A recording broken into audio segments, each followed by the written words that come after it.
Hi Sagittarius, welcome to your November 2018 love reading. I'm Raina and I'm also Sagittarian, so... Oh, by the way, speaking of me being a Sagittarian and you being a Sagittarian, November is the month when, guess what happens? Jupiter goes into our sign. November 8th, baby. Mark it on your calendar. Or just remember it. Be there, be square. And the other thing, too, is that Venus is still retrograding. Now, Venus begins its retrograde in October. Actually, as I have recorded this, it was just yesterday that Venus went retrograde. And it is for Sagittarius starting in the 12th house. So it could bring back somebody from a past life. Now, maybe it's somebody you never have even met, but it's an old relationship. Or it could be maybe somebody that you were having an affair with, that you're slinking around with, and you're going to be slinking around again. And what is the first card I get? The Knight of Wands. By the way, I did get a comment from somebody, I forgot what sign it was under, but about the position of my camera here. And I do hold up each card individually, but they said they couldn't see the cards when they're lying on the table like this. And I'm sorry about that. You know, I would need like a kind of an extension, and I need a new tripod as it is. This is really a ratchet. This is a ratchet tripod.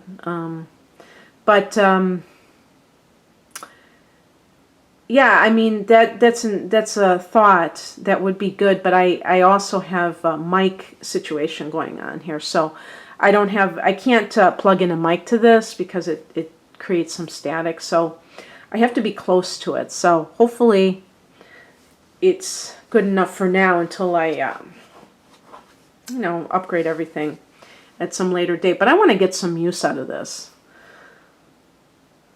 So the Knight of Wands is a playboy, a playa.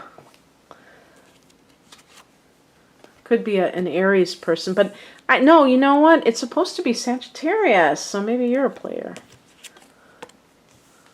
Actually, this is Aries, so maybe it is an Aries. Okay. Maybe an Aries person's coming back into your life. Okay. I gotta do these. Like this. Okay, a lot of fire. So yeah, I do think it's kind of like an Aries person, or maybe a Leo. I don't know. Fellow Sagittarian.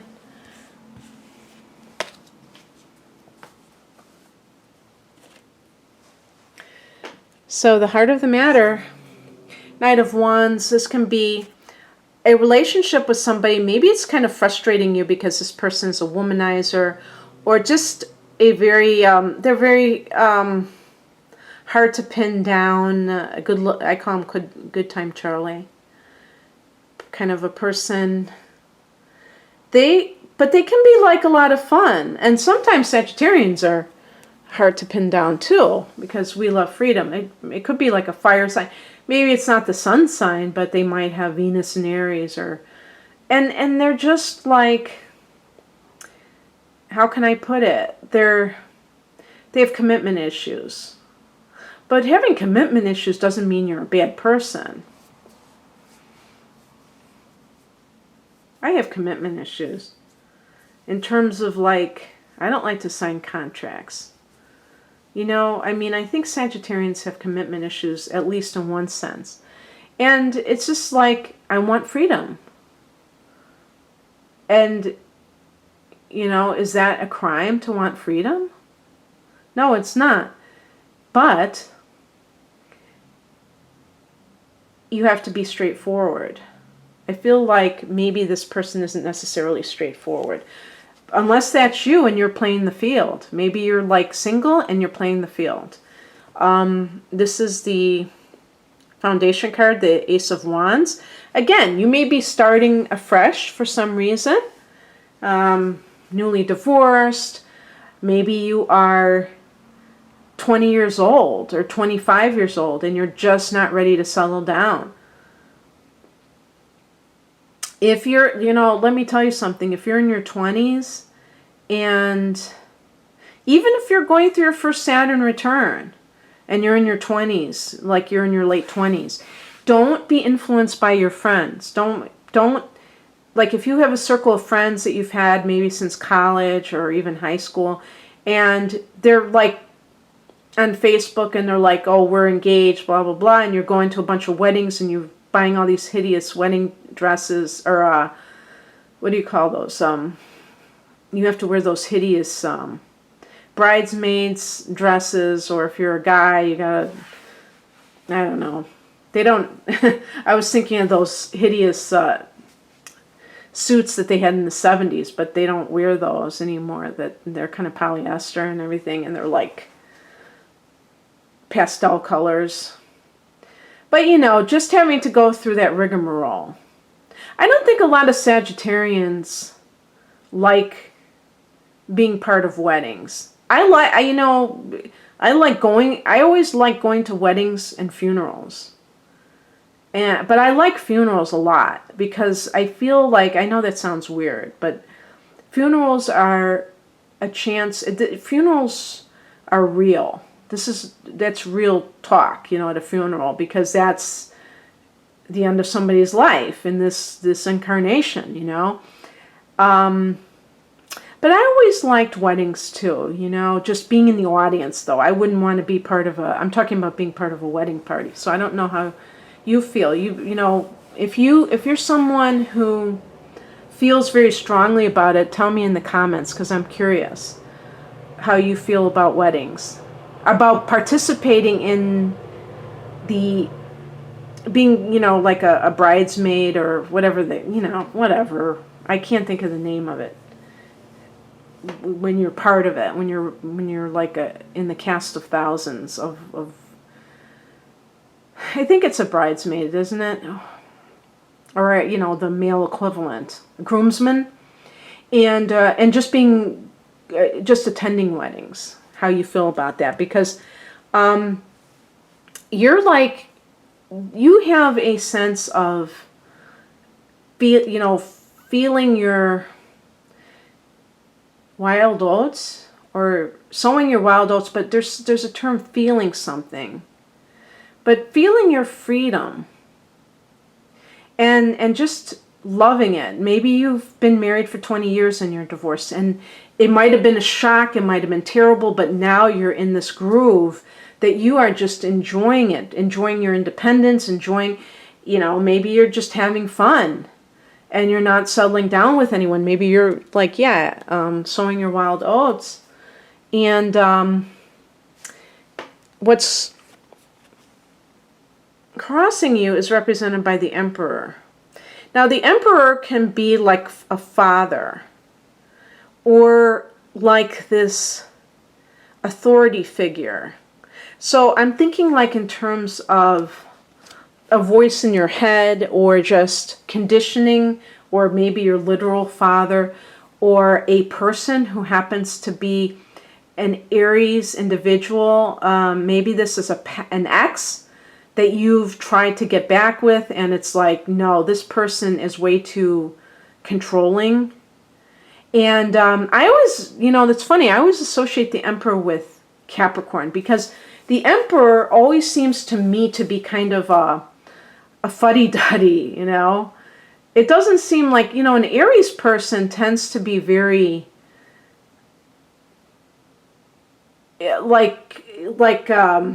full of zest.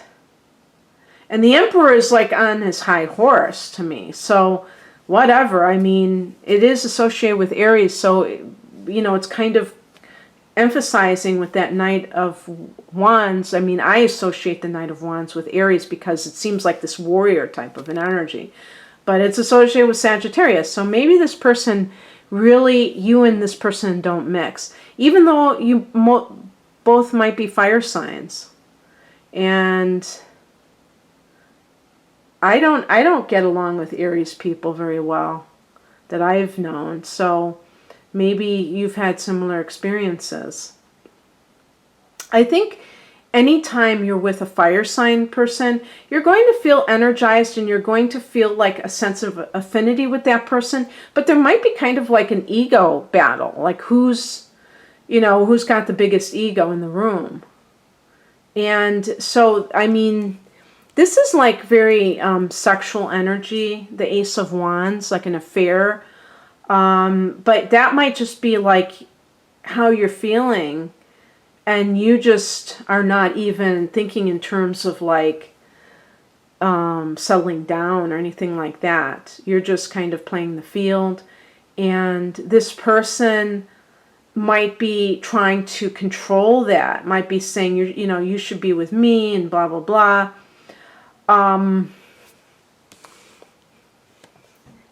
The higher message, the Moon card, there's different possibilities with this one.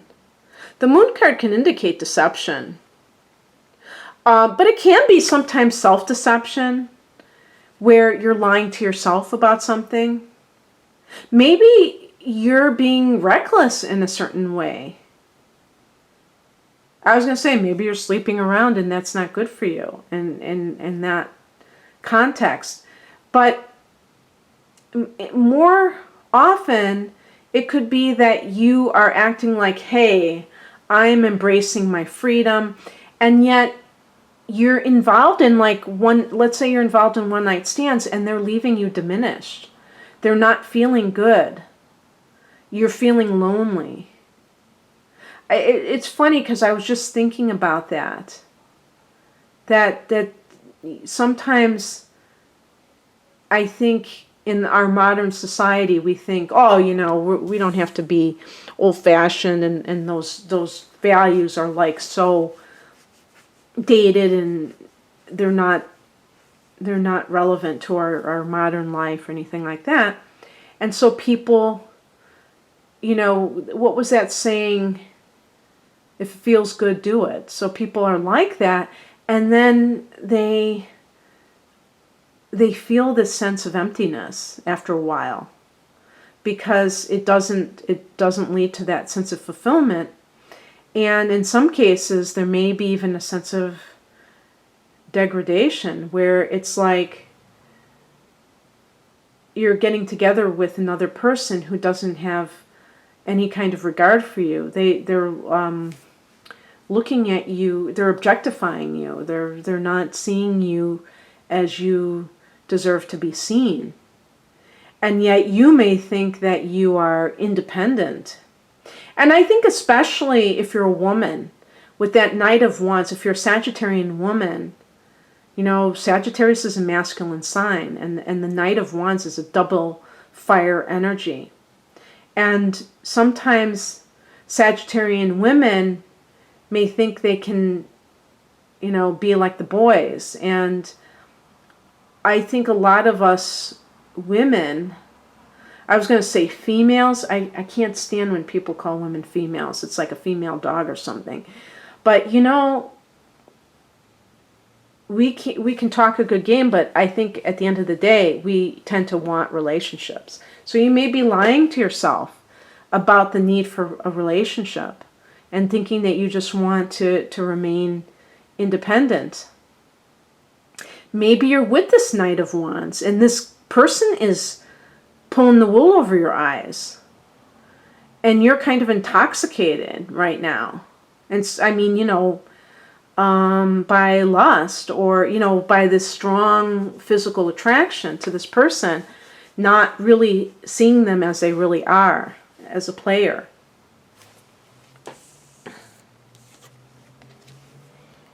And this is the current state of affairs. Six of Pentacles is like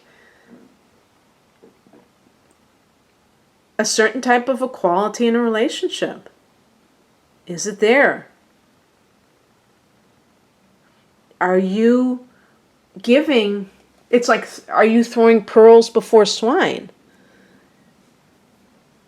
Are you giving to a person something very valuable. And even like with pentacles, it can be the body. Are you, I was thinking of something like very, almost like a fundamentalist thought, is your body, do you value your body enough? And are you giving of yourself and not expecting very much in return?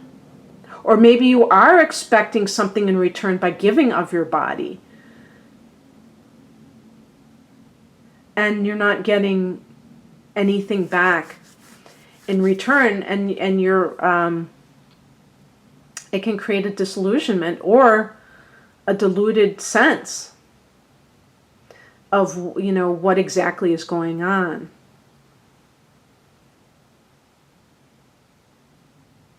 One thing that I want to say, though, is that I feel like there's a lot of passion. And that's good, because that means that you're really kind of living up to what Sagittarius stands for. And it might just be an adjustment. I mean, sometimes people go a little bit crazy if they've been married for 30 years and they've suddenly sprung free. And maybe that's just a phase that you're going through. What's coming in is represented by the Five of Wands, and this may be a sense of conflict. So you may kind of, like, if you are involved with somebody like this and you really kind of realize, yeah, this person is not being straight with me, I'm going to confront them, I'm going to find out what's going on. You may do that, and you may get some blowback for that, and they may kind of balk at you trying to lay down the law. But there may be this sense that, yeah, this is something that you feel that you are deserving of. And the other thing about the wands that you have to remember is that the wands represent the ego, but the healthy ego. Your sense of self-respect is part of that. And it's, to me, this Five of Wands is almost like fighting for your self-respect. But the number 5 is a number of instability. So there may be some kind of conflict connected to you demanding that of another person. And you're just going to have to let the chips fall where they may. The outcome is the Three of Wands, another fire energy. So it's possible that you're dealing with a fire sign person yourself, and you are the more mature person out of the two, and that perhaps you need to, like, the Three of Wands can be about expansion, and you may even decide that you're going to date other people. If you have been kind of staying with one person, and you're not even sure if they're being monogamous to you, you may say, you know what, I'm going to open things up, but I was thinking that there may be some person that you're with, and they may be a fire sign too, like an Aries, and they just need to grow up a little bit. And with the Three of Wands, I'm seeing you like looking for more out of life. And this could even involve like travel and things of that nature. You did have a solar eclipse in the house of travel, in August. And maybe that is finally coming into your reality. But I have this strange feeling that for some of you, a person, and you may even been like duking it out with this person. I'm not talking about physically, but I mean having conflict with this person because of their nature, that this may actually be the right person for you, but it's not a matter of them growing up a bit. So maybe like if you're both in your 20s and you're just more mature than they are, and you're both fire signs, and you're both very opinionated and headstrong, demanding that maybe a little bit of space, which the Three of Wands can definitely provide for you. that you can make this relationship work. It can simply mean that you have decided to let go of that Knight of Wands. As alluring as they are, you want more out of life than they're willing to give you. And so you're not going to invest. This is like investing in a situation that isn't fair. You know, that person's holding the scales. Isn't fair to you, that you deserve as much as you put into something, that you deserve to get back. Okay, Sagittarius, that's what I have for you. I hope you enjoy this. And this is a general reading. If you'd like a private reading, the link to my online store is below. So please check it out if you're interested, and have a great November. Take care. Bye.